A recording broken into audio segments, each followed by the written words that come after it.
but in the traditional Vedic system, Vaishyas, Kshatriyas, and Brahmanas would receive Brahmin bread.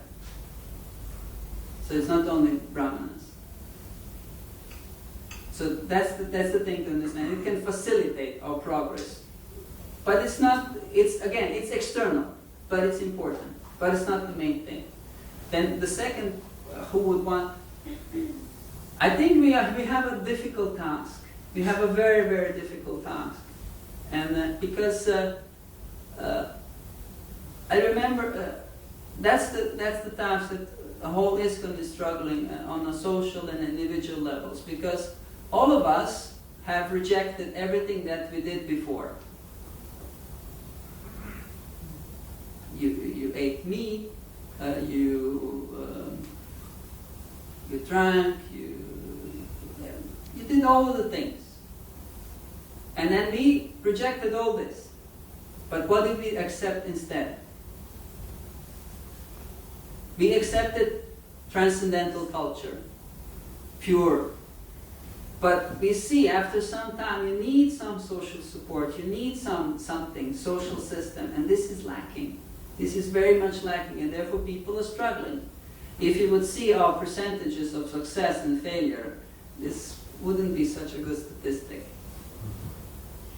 On a statistical level, how we are doing, devotees succeeding, being happy, situated properly, it's difficult for them to function. Otherwise, if people are not very strong. Strong people can make it, but not everybody is strong. Therefore, they need favorable culture, favorable environment, and this is where Varnashram comes. And usually, Varnashram is associated with village life, with agrarian culture.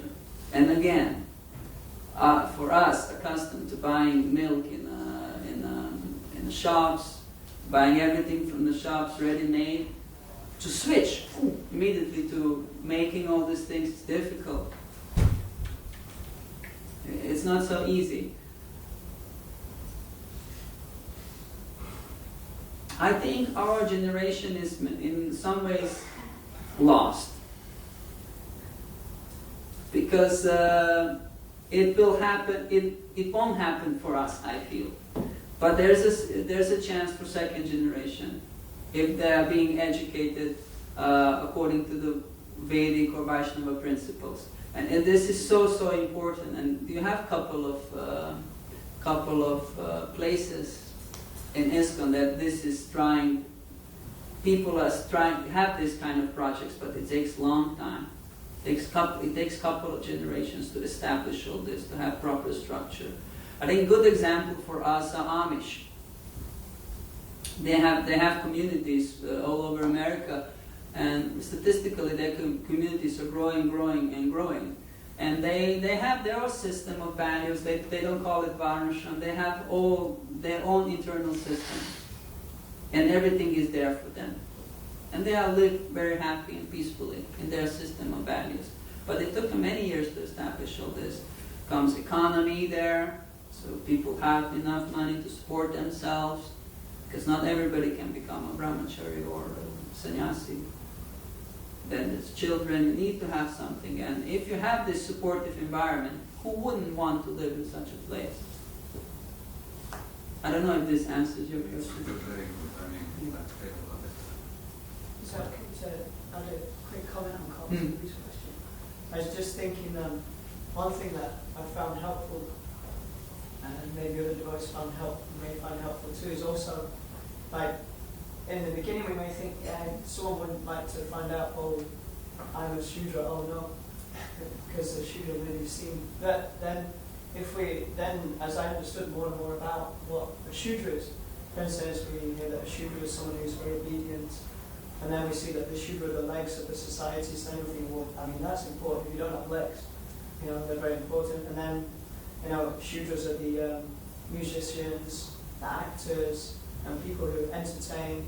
And then we start to see, actually, Shudras something to be very happy about. And then, back to Vijay Poinraj, he gave one example. He said, often we think of a Shudra as someone who is, drinking and using gross language. And he said, but actually a very good example of a Shudra would be a traditional English butler Hmm. who is actually extremely cultured and knows a lot more about culture than many people, but the essential point of his duty is he's an assistant, a servant to a higher, you say, class or higher line.